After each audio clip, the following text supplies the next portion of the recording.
Hello everyone, my name is Roman, and in this video I would like to make a quick walkthrough of the platform that we're building. It's called PropAmp AI, stands for Proper Amazon Metric Processor. So, long story short, we just wanted to make the platform that is comprehensive and understandable to all of the sellers regardless of their business acumen and business experience. And it all boils down to one thing. Amazon and any other marketplaces, they already have most of the information to show. The one thing that they don't have is the cost of goods that you're actually selling. So the new clients, essentially, the one and only thing what they have to do is to implement their purchase orders and link those purchase orders to the shipment, because the PropAmp AI gets the information about the cost of goods according to the shipments. So what I'm showing right now is a timeline of a cost of goods sold of different shipments throughout this year. And yeah, I have a little gap in the information from 2019 to 2023 because I didn't upload it, but I'm in the process of doing that. But like from 2024 and up to today, you can see that this is the cost of goods sold, and it's kind of a dismantling nature of all of the costs. So you can see how much was for the shipment, how much for the purchase orders, and here's the timeline. So in some sense, you would be able to see how inflation is actually taking place according your purchase orders. So that's just brief explanation of what is essential needs to be done by the new customers. But overall, let me show you how it all works. So upon login, you would have to link all of the marketplaces where you're selling. Doesn't matter. You can link all of them, or you can link just one. Regardless of what kind of a marketplace you link, it needs to be understood that on the purchase order sides, all of the purchase orders are distinct by the countries.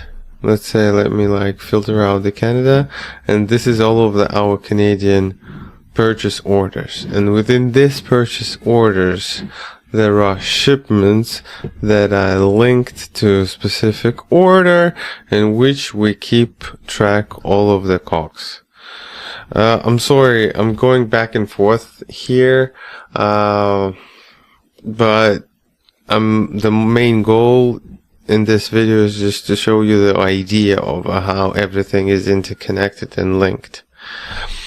So this shipment was from Canadian marketplace, and it linked to order 118, and this order 118 is comprised of 5 different shipments, and within each of the shipments we incurred particular costs, like shipment costs or customer costs or declaration costs or whatever. And all of those shipments have been received on Amazon in different time. And if I choose, let's say, Canada here on the main dashboard, and I choose the ASIN that I'm interested in, and click the cost of goods sold, I can see those kind of a shipment, and I can see how much of a actually decrease in price we are currently having in Canadian marketplace. I hope it all makes sense. And initially what I told that the most of the information is already on Amazon, I didn't like, because basically this main dashboard can then is having all of the necessary information that is taken from Amazon API. So we got the revenue, we got the organic and ad revenue, how much of a refund, and all of the fees. And we even like distinguish the kind of fees that sellers incur on a product level and on the account level. I think it's pretty straightforward. On a product level, it's, for example, when you have the fees for the storage, you definitely pay the fees for the storage only for the ASINs that are currently occupy some volumes in the facility.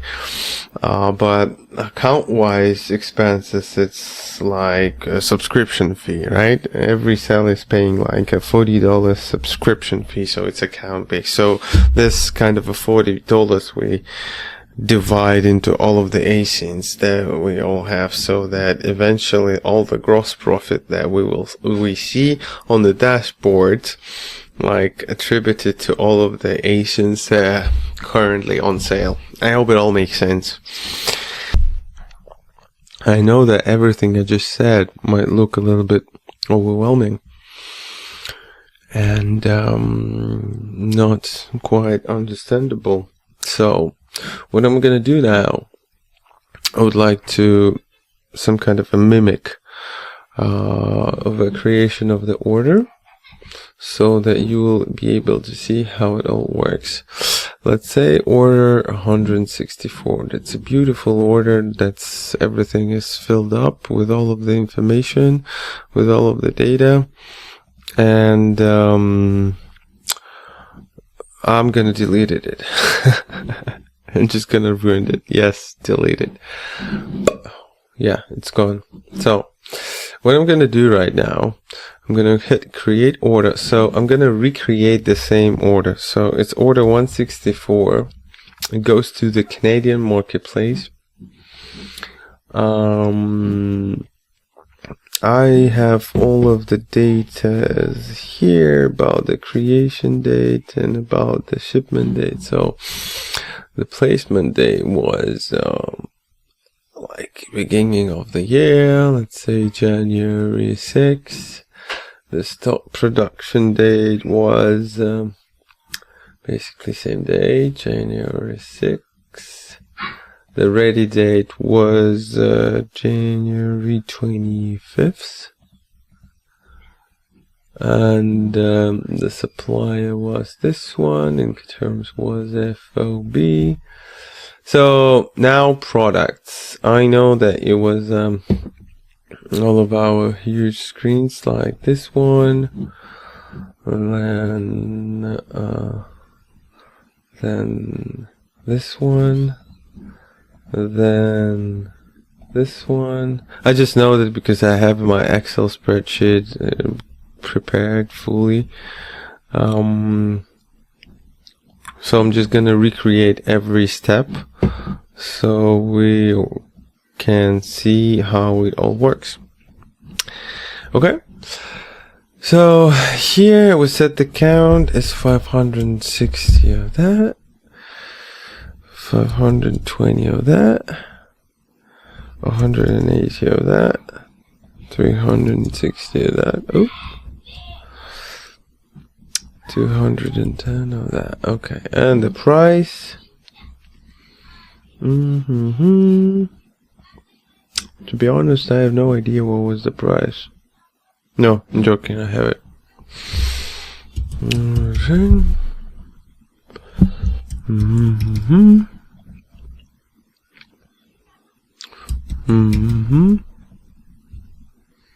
So this is the price that we negotiated with the supplier. And now you see the full amount of the purchase orders. All right. Oh, by the way, I forgot to show you the cool stuff. Here is when you set the approximate restock date of that particular order, it pops up on this little nice graph of the inventory. In fact, while this is deleted order that already have been existed, that means that this inventory already was on Amazon. And yeah, you can see in March, it was delivered in March. So I'm just mimicking the old order. But anyway, once the purchase order is set, we need to add the shipment. So how it all works, the sellers, they have to create the shipment within Amazon, and Amazon will tell to which fulfillment centers seller is allowed to bring his inventory. So I already have those shipments. It basically was 2 shipments. Since it's order 164, just hit order 164, and I have this is the first shipment.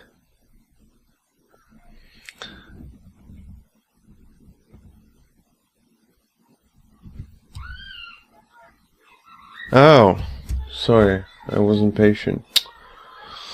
Okay, yeah, this one. Yeah, everything worked, I'm sorry. Okay, that's it. So we have 2 shipments added. Okay, yeah. This one and this one. You see, it's already have a lead time, and it's already have the information about when it was shipped to Amazon, because it's old shipments, and everything, every information is already taken from the Amazon.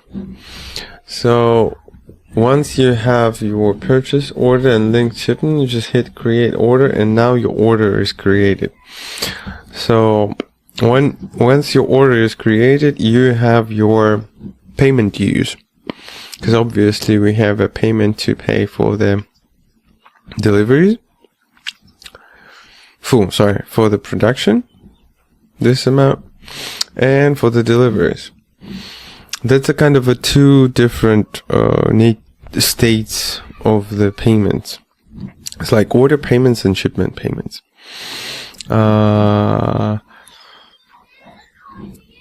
The order payments can be the order payments that you are negotiate with the suppliers can be added with the potential expenses on the domestic delivery in China. That's what we experience, for example, or production of the packaging materials, or declaration costs, or whatever. So all of the costs that were incurred to make the production possible needs to sit in the purchase order section.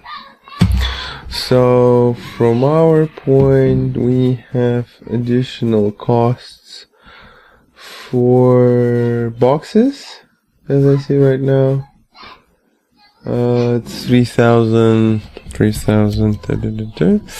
Oh, sorry.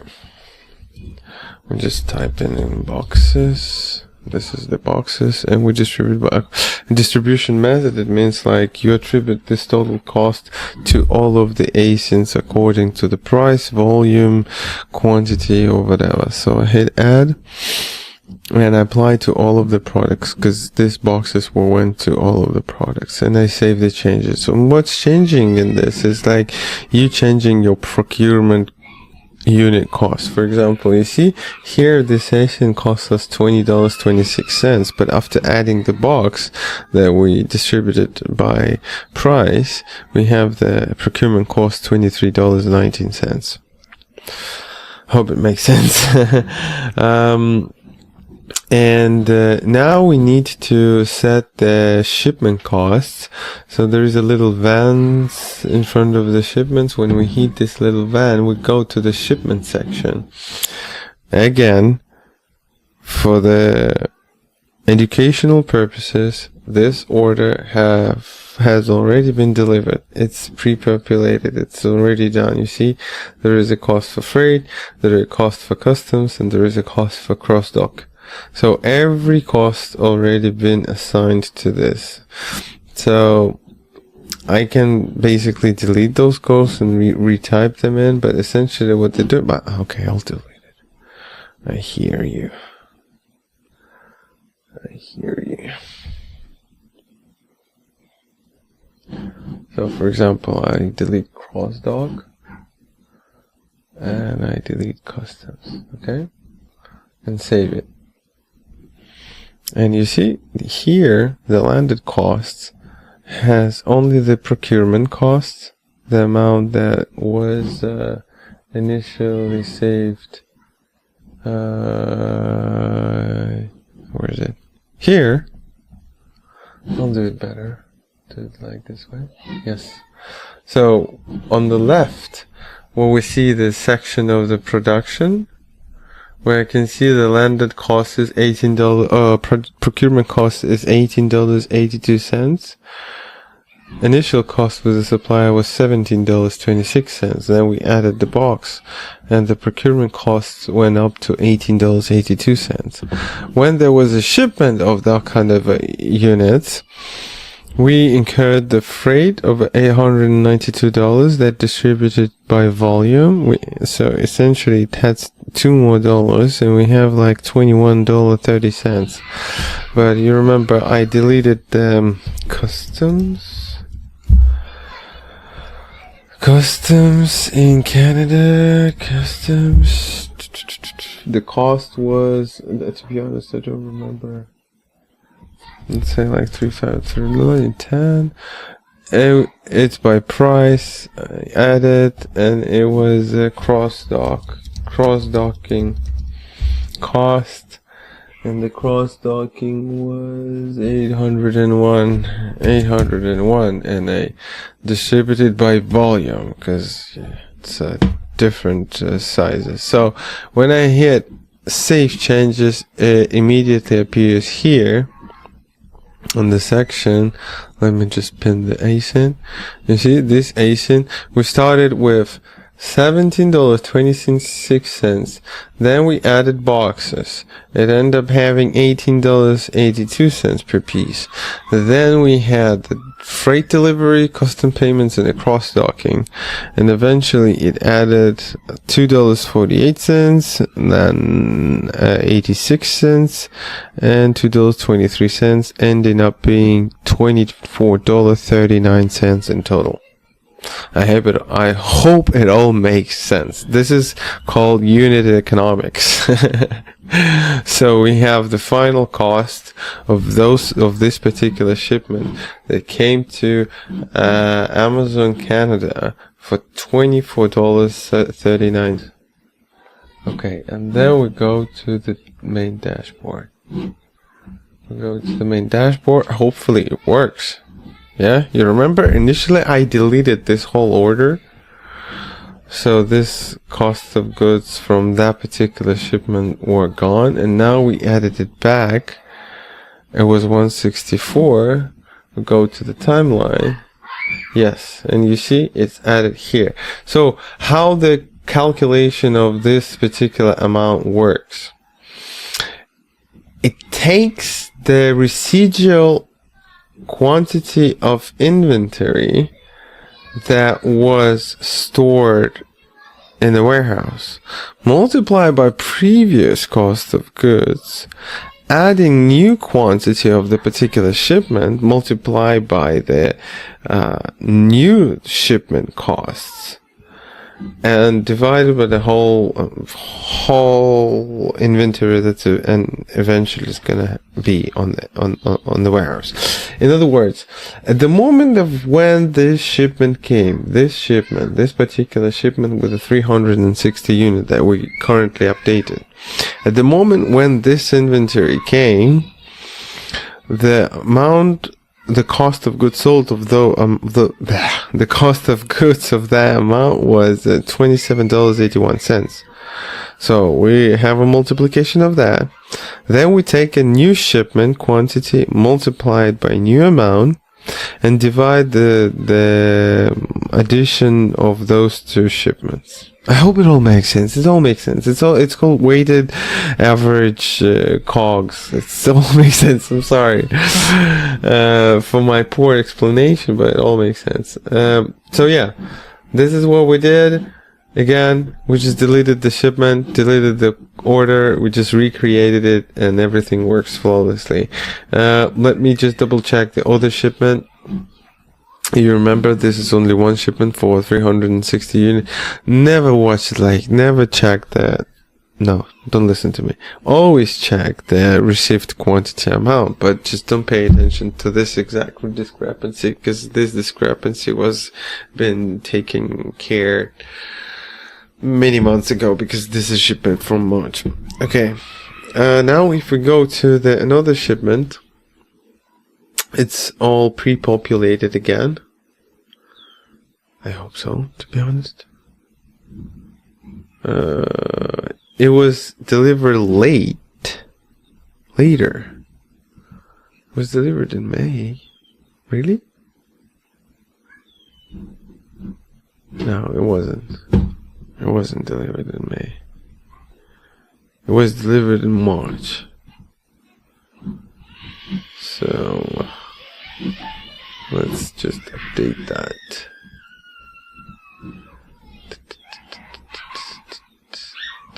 Yeah, we can update that here. So we can close the shipment already. We now have only purchase order. The order was picked up at the end of the January. Interesting. Everything is correct here, but here, for some reason, it's not fully correct. Okay. So it was picked up in January 28th, and then it was ocean freight for how many days? The ocean freight was for 35 days. We hit 35 days ocean freight, yes, and then it was a ground delivery. Ground freight for about 8 days, yes, and then the checked in was taken like 4 days. Yeah, it was March 14. Okay, good. So now, since we updated the dates, March 14, we go to the shipment. You see it says March 14 here. All of the units are allocated. Again, same story. Costs for the freight, for the customs, for the cross dock, and you see the unit economy just beautifully calculated here. We can double check that. So this is the shipment section, and this is the shipment section, and this is the order section. We just put them together. Okay, this is the order section, and this is the shipment section, and we can see, like, if we click the costs of the ASIN, just take for example 100-inch 16x9, 100-inch 16, yeah, 560 pieces. So 560 pieces were purchased for $21.26. Then after adding the box, the procurement cost ended up being $23.19. And then in the shipment, when we end up having $23.19, we add costs for freight, for customs, and for cross-dock, and it's end up being $30.55. This is the whole cost, landed cost of the unit, and it came in March. And if we go back to the main dashboard, we reload the page, choose, it's like Canadian Marketplace, okay. We hit the ASIN we're looking for, hit the cost, go to the timeline. Yes, now it works. 3056. Yeah, I just needed to double save it for some reason. You see 3056. But again, if you're doing like initially, I just was messing up with the data because we already had the data. So I deleted it and rewrote it. And maybe there was like a little collision that is solved by rebooting the page. So yeah, that's how it all works. Yeah, the last thing that needs to be done here. So again, what we did, we deleted the purchase order. We unlinked the shipments. We created new purchase order, linked to the shipment, checked all of the costs and unit in economics per each ASIN. And the last thing what we're going to do is like the payment section. You see it says that we have not paid like 53,000 to in total. So like 41 of that goes to the purchase order and 12 goes to the shipment. It's pretty straightforward. It's just, you just need to add the payment, hit the payment calendar and payment date, and that's it. I'm not going to do it right now. I mean, I will do it. I'm not going to record it right now. But essentially it's pretty straightforward because this kind of information goes to the dashboard of operating expenses. So everything is interconnected and interlinked. It's been quite a while already. I think I'll do more videos about it. Again, my name is Roman. I'm the Amazon seller in building the platform for Amazon sellers. Helping them to understand the basic unit economics, contribution margin, and provide them with a service that helps them to manage their stores more effectively. If you're eager to try our platform, it's completely free. Just hit me on any link you can see, you can find. I'll set you up and I will freely and happily onboard you to the platform. Alright, that's pretty much it. Thank you so much. Have a good one.